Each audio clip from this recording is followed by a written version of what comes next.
This season, guests will be sharing their own testimony in regards to the criminal allegations against Jake Gravbrot. All persons are assumed to be innocent until proven guilty in a court of law. Guests' experiences are their own and do not necessarily reflect the views of myself, Something Was Wrong, or Wondery. At the time of this episode's airing, Jake Gravbrot has not responded to our request for comment. If you have been a victim of Jake Gravbrot or have a crime tip in relation to these matters, please visit somethingwaswrong.com/14 for more information. All names of minors involved in this story have been changed for their privacy and protection. Some survivor names have also been changed for anonymity and safety purposes. Season 14 covers a variety of mature topics that can be upsetting, such as emotional, physical, and sexual violence. Content warnings for each episode and resources for survivors can be found in the episode notes. The podcast or any linked materials should not be construed as medical advice, nor is the information a substitute for professional medical expertise or treatment. Thank you so much for listening. You think you know me, you don't know me well at all, at all. Because you don't know me,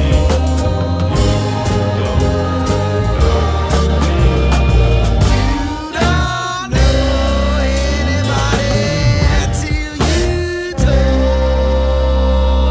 to someone. After the Jake Instagram page was getting a lot of attention, and obviously he was not happy about its existence, my 5-year restraining order for Ivy was coming up to the 5-year mark. I started to feel like, oh man, I've not lived in fear of him for a while because he's been out of our lives and there's been no contact, but there had been no contact because there had been a 5-year restraining order and a 1-year restraining order prior to that. It was almost 6 years total that there was a restraining order in place. And I decided I need to find out if I can renew this because I'm really uncomfortable not having that in place. So I contacted the prosecutor's office. They told me where I needed to go and how I needed to do it. So I went in the day before that order was set to expire and filed for a new one. And they granted me an emergency restraining order on Ivy's behalf, and I left with a hearing date for 2 weeks later. Now, he hasn't attempted to contact me in all of those years. I'm pretty confident that he wants nothing to do with me. He wants nothing to do with Ivy. I go into court, it's now mid-April. The hearing was 2 weeks later. I go into court almost sick to my stomach. We had a group chat going with Kaylin and Sarah and Mimi, and they were being so encouraging, and they all wished that they could be there with me. My mom went with me because I was petrified that he was going to show up. Even though I didn't really think that he was going to show up, there was that chance that he would show up, and I don't want to be anywhere near him. Even hearing his voice in person is too much for me. I just can't do it. I get there and I'm feeling pretty good because he's not there. So I'm instantly relieved. He's not there. We get into the courtroom, they start, and he's still not there. But there's also a TV screen with people appearing by Zoom. I can see the names. His name isn't up there. They finally call my name and they inform me he's hired a lawyer, and the lawyer speaks and explains that she's filed a declaration on his behalf and wasn't sure if it had been filed properly. And the judge said that she did not receive it and had no record of it. So the lawyer asked the judge, well, can I just email it to you? And the judge looked absolutely flabbergasted by it. And she said to the lawyer on Zoom, I am not going to give you my personal email address. You can go back to the clerk and file it the way that you were supposed to. She apologized to me and said, I'm sorry, because they haven't filed that. They have to give that to you ahead of time. We're going to have to move you to the end and let everybody else go. So I had to sit there all morning And just, my anxiety, my PTSD was horrendous the whole time. And I'm not prepared, which was so stupid on my behalf, but I really didn't think that he would fight it. I did not understand why he would fight it because he doesn't want anything to do with us. So why would you care? I think he was looking more like on a background check, how bad it would look. I don't know. That's my only guess, is that he doesn't want it to show up as a restraining order. Everybody else goes and they finally call us up, and I get up there and she explains there's going to be opening arguments, closing arguments. And I'm just beside myself because I can hear him on Zoom now. He's not appearing with his camera on. And the judge even told him, I don't like it when people appear in my courtroom via Zoom with their cameras turned off because I cannot see your face. It's hard for me to judge credibility when I can't even see you. And he refused to turn it on. So she just kind of, okay, fine, and moved forward. She asked me for my opening statement, and I literally could not even speak. The anxiety was so bad that I was like, just unable to get words out. And I finally asked her, is there any way that I can ask for a continuance so I can come back with witnesses? If he's going to challenge this, I want to bring in people that can speak more to his state of mind in the last 5 years. I haven't had any contact with him, so I can't actually firsthand tell you what kind of person he is now, but I know other people that can. His lawyer objected and said, we will not agree to any continuation of this and no witnesses. We're not doing that. This is a big waste of time. We shouldn't even be here. I did get his declaration, and I'll go ahead and read it. I was so floored by all of this. He said in his declaration, I declare I have had no contact with Melissa or my daughter since the agreed order was entered 5 years ago. I have no intention to contact either of them in the future. When my daughter is older, I will be open to the lines of communication being restored if appropriate. Since entry of the underlying order, which was entered by agreement and without a hearing, I successfully completed DV treatment in 2017 and have provided proof. Life has been peaceful overall, despite the uncertainty of the pandemic itself. I have been able to focus on my career and help tell important stories through my work as a photojournalist. My passion for photography has been fulfilled through endeavors like this, as well as in opportunities to travel the country and internationally. And then the second page ends with, petitioner does not have any reason to be afraid of me as she has not had any contact with me for over 5 years. I live in the city of Seattle, about 2 hours away from her. There is no reason to extend this protection order as it would only serve to restrict my freedom unnecessarily. And it was signed in Seattle, Washington, 4/11/2022.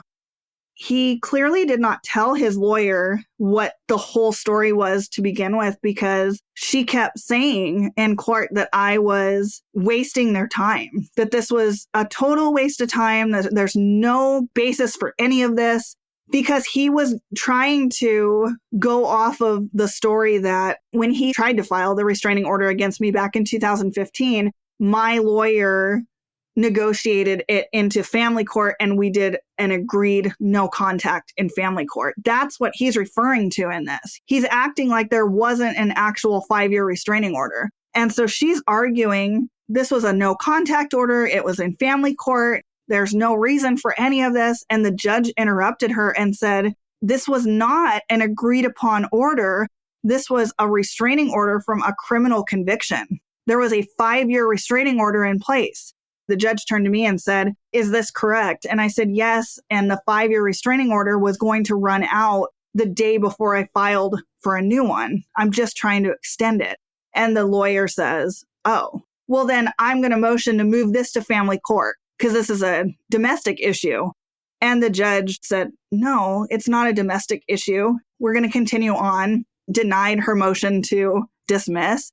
She talked to Jake and she asked him, when it was his turn to make his opening statement, the judge asked him, Mr. Gravbrot, were you charged with a crime in relation to your daughter? And his response was, I don't remember.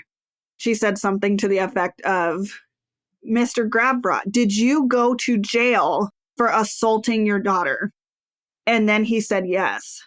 I could already tell at that point that the judge was over this whole thing.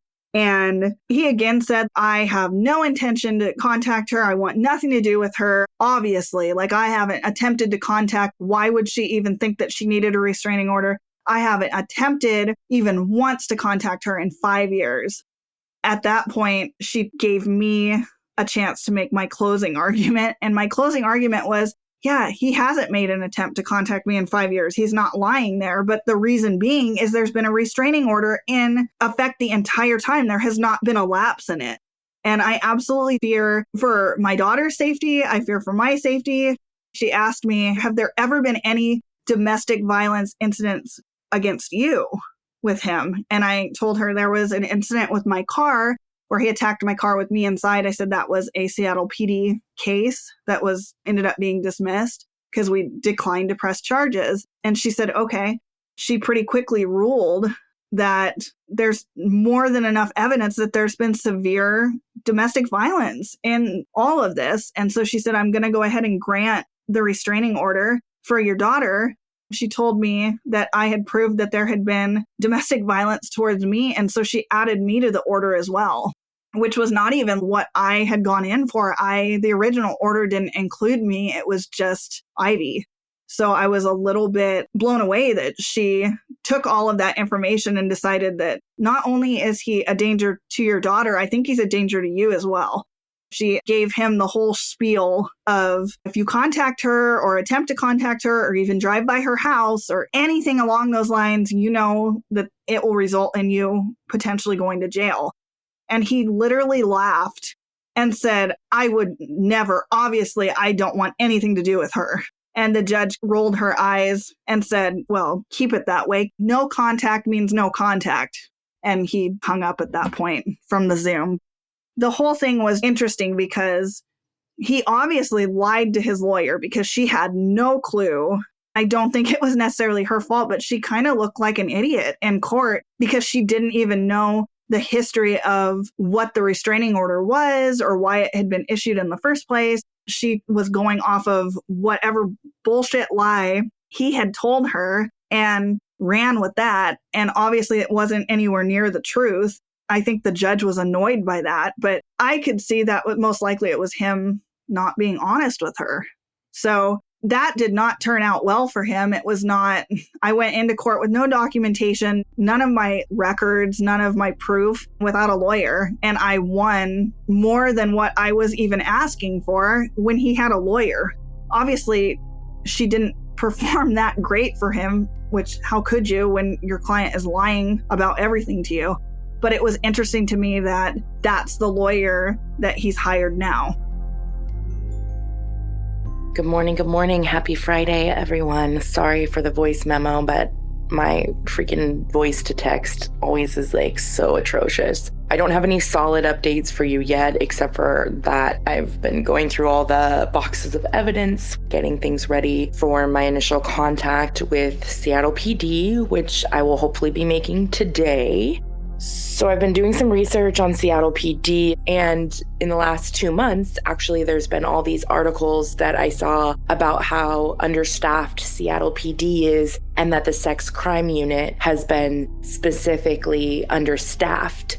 All this to say, do not lose hope, because I'm just going to go directly to the media representative. Then I'll reach out to sex crimes. I don't even know if I'll be able to get somebody on the phone today, but I will keep you updated. Depending on whether or not they feel like they want me to bring the evidence up there, whatever, I may either fly or drive to Seattle Sunday or Monday. It just depends on what takes place. I'll contact the Seattle FBI office or go there in person. So still a lot of balls up in the air, but yeah, I'm excited to get started on this next phase of like getting this fucker. The non-consensual pornography seems like our best bet in conviction.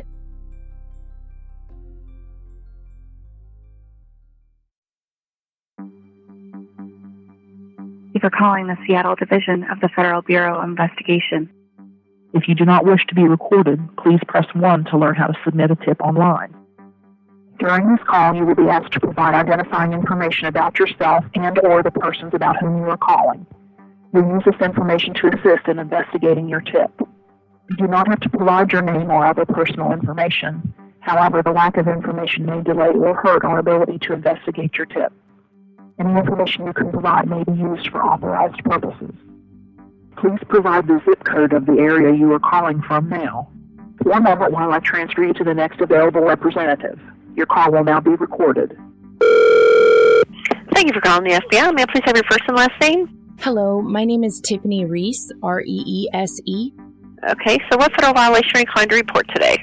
Well, I am a victim advocate and documentarian based in Sacramento, California. I essentially create audio documentaries. And for the past 7 months, I've been interviewing and collecting evidence on an individual who is based in Seattle, and the crimes were all perpetuated in the Seattle area. And what's their name? Let's start with the perpetrator.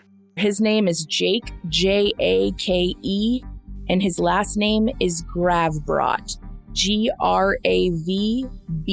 Gravbrot. Do we have any identifiers on him?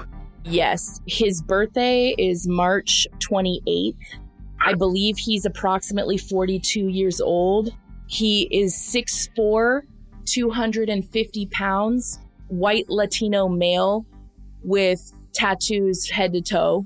He's actually was fired from Converge Meet. Are you in the Seattle area? No, you've reached the National Threat Operations Center. We do all the intake calls for all of the... Okay, gotcha. Yeah. He's actually was a well-known photographer in the Seattle area, but was fired due to some of the survivors coming forward and putting pressure. And that's how I started to become aware of the story and began interviewing women. So I have boxes and boxes and boxes of evidence and weeks worth of recorded interviews with all the victims. I have a box folder ready to go with all the evidence digitally. Let's start with, what did Jake do? Well, first, he has been convicted of abusing children in Seattle County. He was sentenced to 30 days for hitting a 2-year-old with excessive force. He's admitted to hitting another child. But what I am trying to essentially hold him accountable for is decades long of non-consensual pornography. What we basically have discovered is that he has his entire apartment covered in cameras. He uses dating apps and uses sympathetic stories, lies, and manipulation to coerce women to come to his apartment, or he takes them on a date, pretends he forgets his wallet, etc., brings them to his apartment, has sex with them, both consensually and non-consensually, and we believe films it. I have testimony from women that he started filming them before asking for consent. We have at least 8 women on record with the non-consensual pornography. We also have domestic violence documented testimony from multiple victims on that, alleging he has done things from pushing, choking to the point of almost losing consciousness. He loves to grab women around their throat. He loves to try to take their phones and tell them they can't call 911. Okay, quick question. Have you contacted local law enforcement about this? I have called Seattle PD so many times, I can't even tell you. I've called Seattle Department's media line, left several messages. I've called their sex crimes unit, left several messages. No one has made any attempt to call me back. Now, I know they're severely understaffed based in the news, and that's well documented since June 2020, and allegedly the sex crime unit was impacted the most. I'm hoping that the FBI could be a better solution, considering he's using these dating apps. The dating apps don't do anything about it to remove him. So that's why the victims came together and essentially reached out to me, and I've been working with them. Okay, are any of these people underage? The 2 children that he hit were underage. None of the sex crimes involve any minors that I know of. Okay. Do you have any consent laws in the state of Washington, though? Certain states, even if the victim is 18 years old, if the perpetrator is like 10, 20 years older than them, there are certain consent parameters around that, but I don't know that Washington state has those. That would be local law. We deal mostly with federal. Okay, now for the children that he hit, he did go to jail for abusing the one, correct? Yes, he did go to jail for abusing the one. He admitted to hitting the other. I'm going to put you on hold for a second. I'll be right back. Tiffany. Yes. I just need to ask you a couple clarifying questions.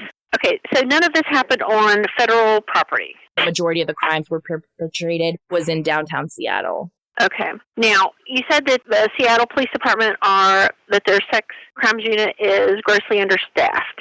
That's just what I read in the news. June of 2022, there's all these articles that came out saying Seattle PD is significantly understaffed and that it's impacting the crime rate. These were legitimate news sources reporting this. So when I started reaching out to them, I started digging into that a little bit more. And I was like, oh, well, this might be why I'm not getting a call back, because it sounds like that department is the most understaffed.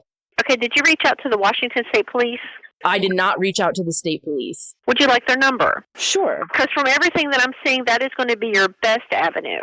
Okay. Thank you so much. I will get it documented on my end. Like I said, I do believe the Washington State Police is going to be your best avenue. Wonderful. Thank you. Thank you and have a great day. You too. Bye-bye. For contacting the Washington State Patrol.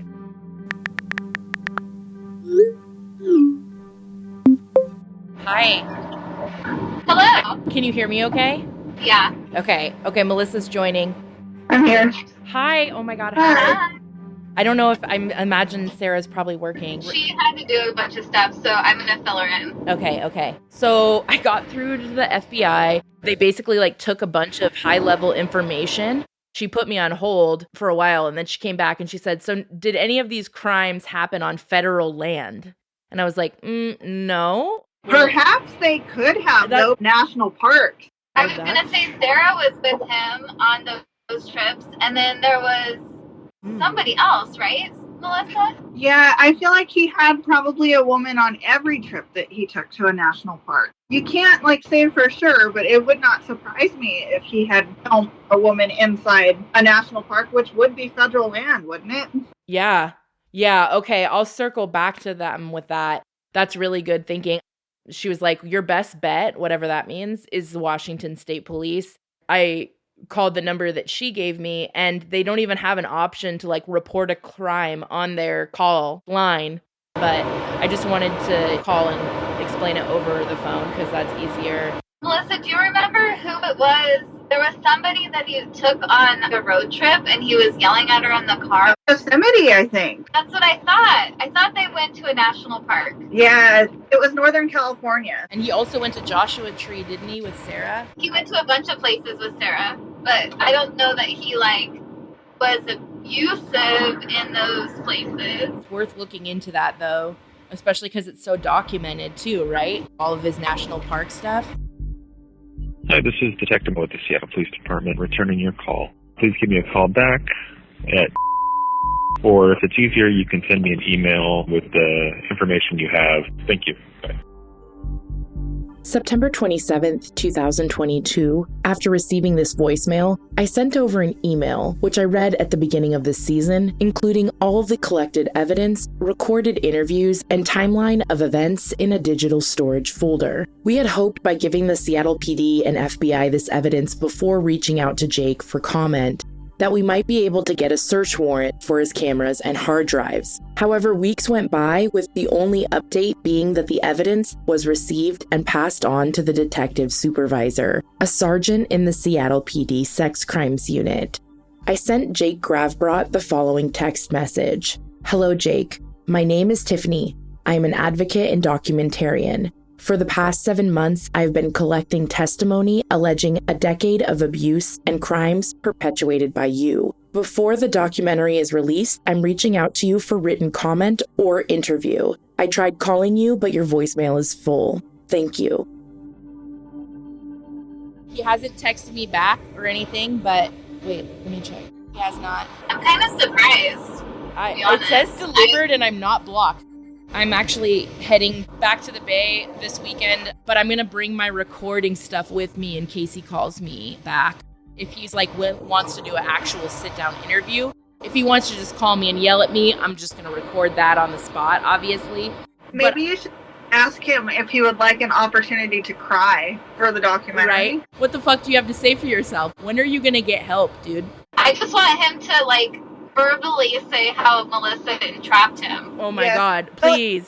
I would love for him to agree to an interview so we could just go line by line. So in this text message here where you're asking about pregnancy on a toilet seat and exhibit 27 when you pissed yourself and exhibit 28 when you pretended that you were hit by a car. I have this stack in front of me of just every person's transcript.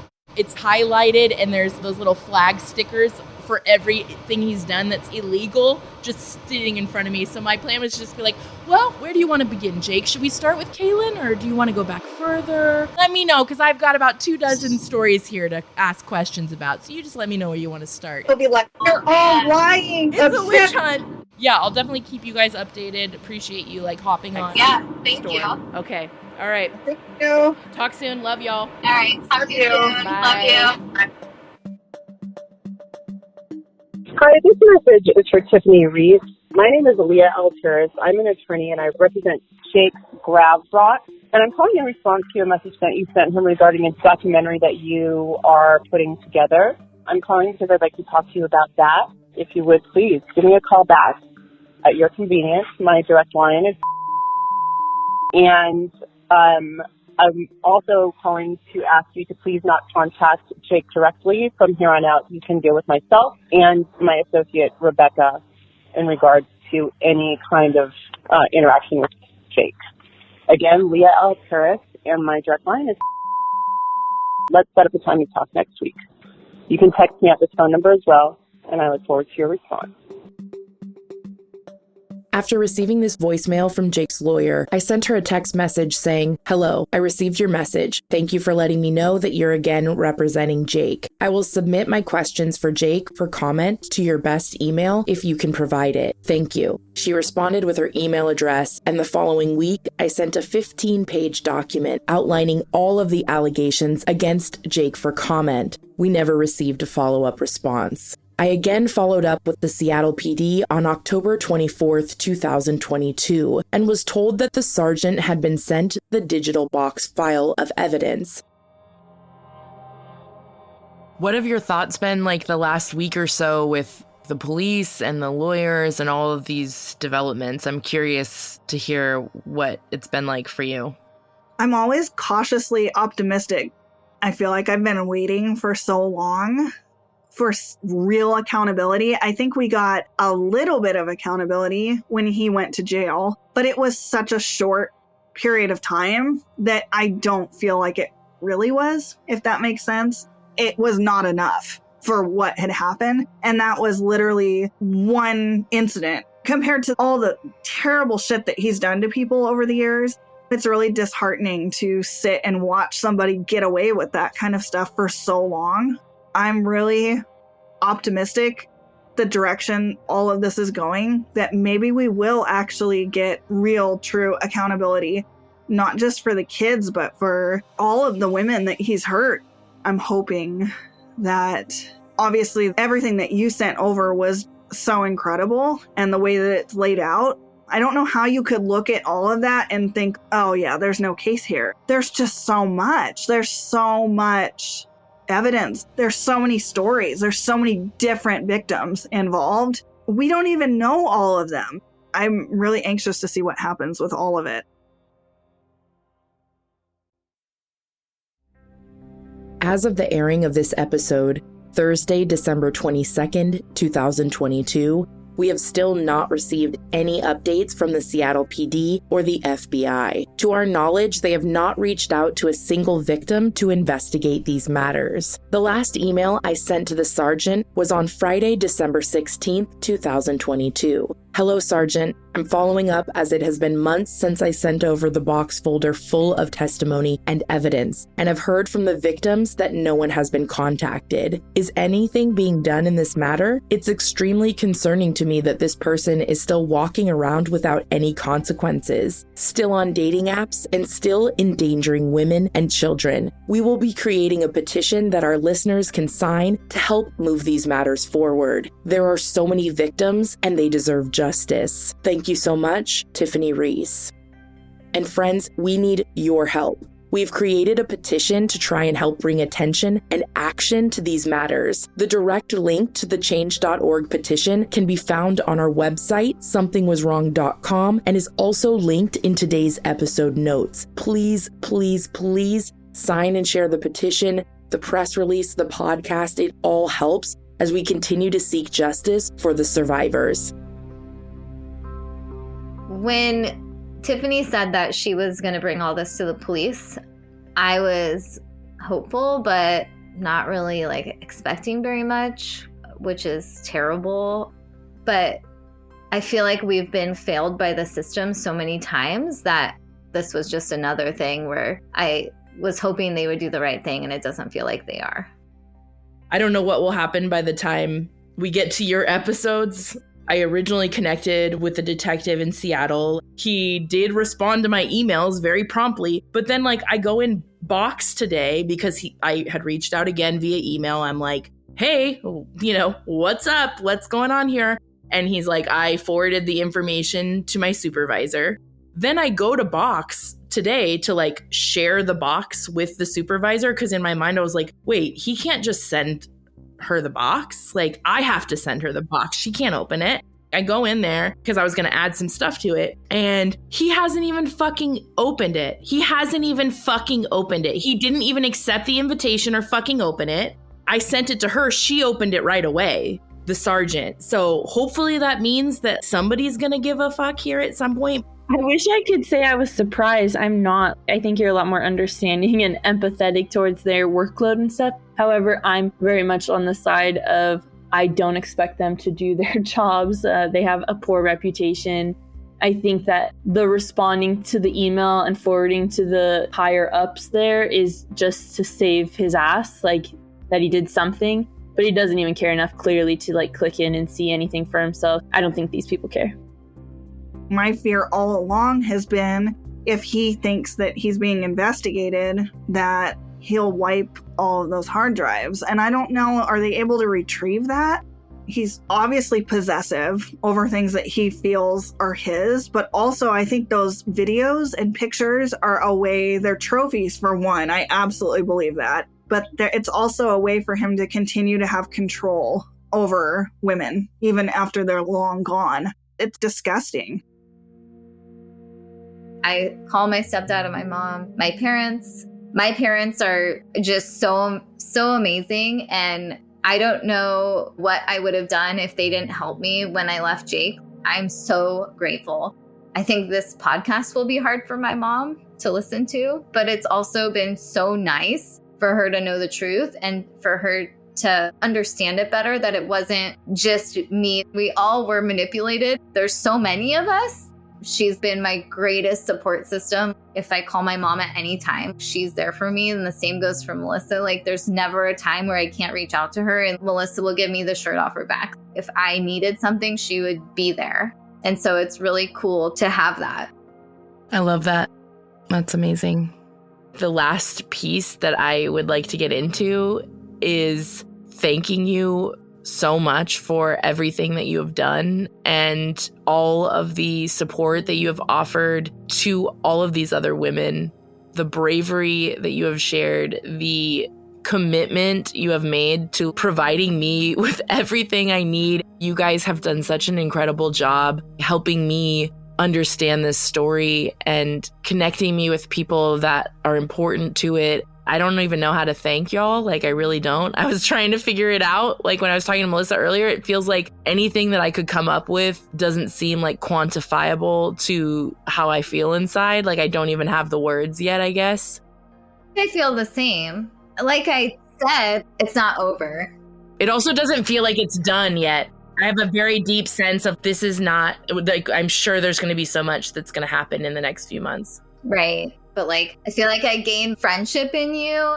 You've been very candid and kind, and we laugh a lot. Obviously, the listeners aren't going to hear us laughing all the time because most of that is done off the record. Before each session, we talk for like, I don't know, probably like an hour before we even start. And usually, and this is what, my fourth or fifth. It's so nice to be able to talk to you, and I feel like you're giving me a gift to release it and to kind of like let this stuff go. And I've told Jake before, I forgive him for all the things that he did to me. Like, I can't hold on to that. I don't want to hold on to it. It's a little harder to forgive him for the stuff that he's done to Emerson. But like the stuff with me, like, it's been a long time and I've dealt with it a lot and talked about it a lot. Sometimes it feels like I was like, that's a whole nother person that happened to. It wasn't me. It's so nice to be able to put it out there and to have you do it, because I know that I listen to the show and that I've listened to every episode. I'd always tell Melissa all the time, like, we need to go on the show. We need to write her and tell her. It is just one of those things where I'm so glad it's you. Yeah, I'm so glad it's you. Thank you. Me too. I'm so honored. Like, I'm fucking crying again. Oh, I'm so glad it's me. I feel like all the stars have aligned and everything has just like, I mean, this entire movement that y'all have began just by simply loving one another and supporting one another has led to all of this. Like, that is so fucking magical. Yeah. I was talking to Kaylin the other day and we were laughing that so much has happened in this, just in 2022. We were joking, like, can you believe, like, a year ago, if we would have told each other this is where we would be, we would have just like laughed hysterically. There's just no way. It's been so much that has happened. I feel really honored to be included in this group of women. I think that's really changed the narrative for me rather than being ashamed. I think there will always be a little bit of shame involved in all of it, but rather than be ashamed of my part in all of this situation now, I more feel honored to be included with these other women, Kaylin and Sarah and Mimi, and also the women that we met through the Instagram. I've been so impacted by their stories and how brave they all are. And even watching some of the other women that shared their stories and then became friends with some of the other victims that shared their stories also. And they've created these friendships like what Kaylin and I have, where they've helped each other through it and helped each other process it and answered questions for each other and really just become friends. And it's so inspiring to me. I'm so thankful to be a part of it. I'm thankful that Sarah and Mimi were brave enough to create that Instagram in the first place and to start it off the way that they did, and then to invite Kaylin and I to share our stories and to help move it forward the way that it did. I don't think that any of us had any idea that it would take off the way that it did or that it would become what it became. It makes me sad that there are so many victims, but also thankful that they have a place to come to talk, that they have a platform to share on. That was really important. That was really inspiring through all of it. My hope with being on the podcast is the same hope that I had in sharing my story on the Instagram, trying to do my little part and hopefully stopping Jake's cycle of abuse in the future. That's such an isolating place to live. It's so incredibly isolating and confusing and shameful. I just hope that it resonates with someone, that it helps answer someone's questions. I wish that I would have had a platform like this back then. Thank you so much. I don't even know how to thank you properly for everything that you've given and everything that you've shared and all of your bravery and time. Everybody who has contributed this season has given so much towards this effort. It is so incredibly moving to me, and I just cannot thank you enough for trusting me. I feel very deeply connected to all of you. I now feel like I get to be a part of the community that you guys have created, and it's such a beautiful place, and I feel honored to be witness to this experience. Well, thank you. I can speak for everyone when I say that giving us a platform to share our stories when you've been shut down so often and told you're lying or nobody believes you, to finally have a platform to share your story and to take your power back, not just for me, but for all of the other women that are sharing in this season. I can't thank you enough for your support and your friendship and helping us through this process. Even things that aren't necessarily included on the podcast. I'm so thankful to you, and I'm so thankful that you came into our lives. And I completely agree with the friendship aspect of it. You are definitely a part of our group at this point, and everybody just talks so highly of you and what you've added to their experiences and how easy you've made it on all of them to share their stories and how easy you are to talk to and share with. It's made this whole process so much easier that I just can't thank you enough for everything that you've done for all of us. I'm crying again. Fuck. It's just such an honor, and like this whole experience, I'm getting sentimental wrapping up. I was curious what it's been like for you so far with the podcast coming out and your beautiful artwork. I think it's been awesome. Reality really set in when people started sharing the artwork, like just realizing the scale of it. I've also conveniently stayed overwhelmed and busy, so I maybe didn't have to like process the fact that we were doing this on what scale we were doing this. I didn't start coming to reality with it until the artwork dropped, really, and then the trailer dropped, and then hearing it all together and hearing the feedback. It feels awesome to be validated and supported in this way, too, like unified with so many awesome people. I feel like this was such a big thing for all of us on our healing journey. It's less about Jake at the end of the day and more about what we're doing to be heard, to be validated in this kind of way. And that was kind of the point of showing our faces and doing things so different this time around with you, like taking our narrative back. The humanizing of each of the victims and in turn the listeners who maybe are relating to some of these experiences, which unfortunately like is a high number from what I've read. I don't wish this experience on anybody.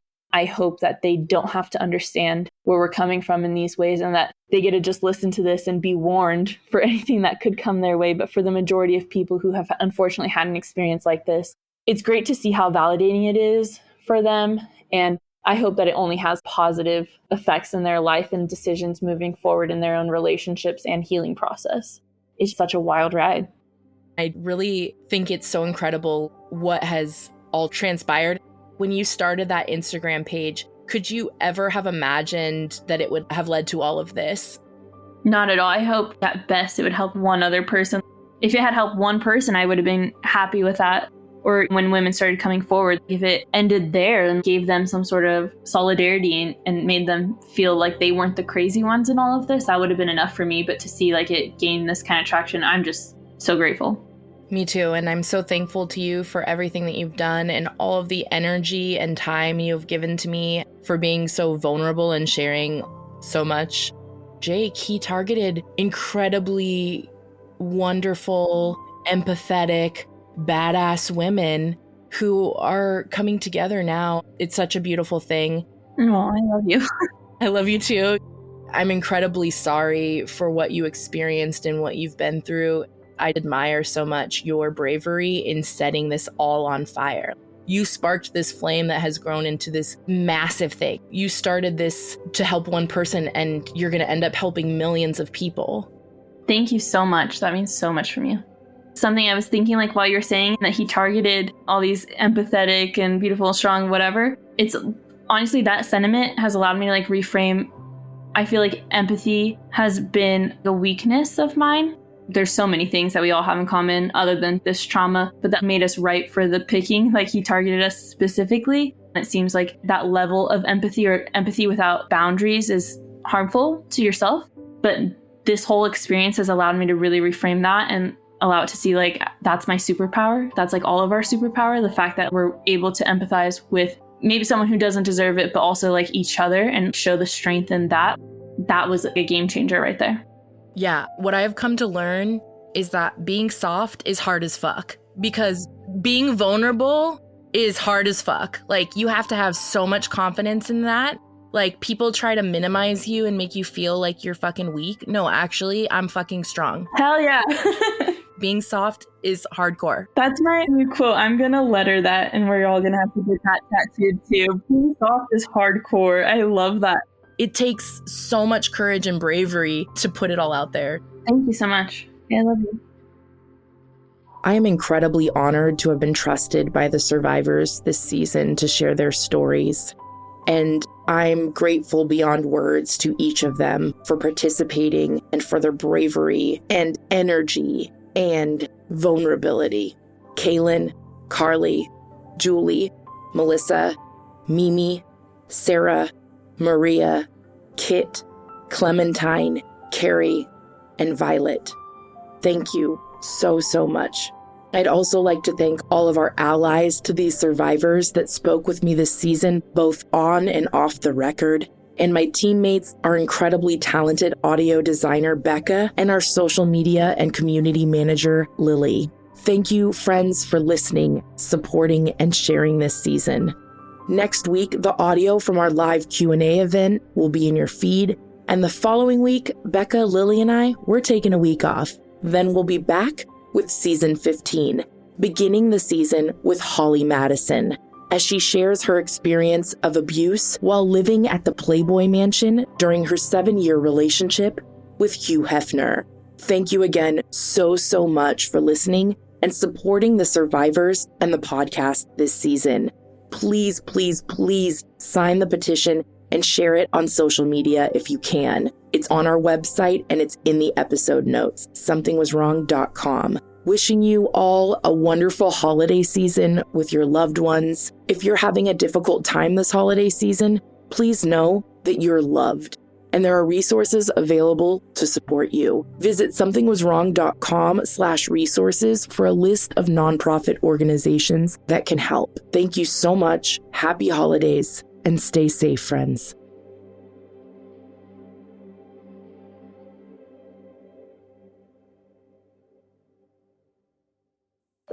Something Was Wrong is a Broken Cycle Media production, created and hosted by me, Tiffany Reese.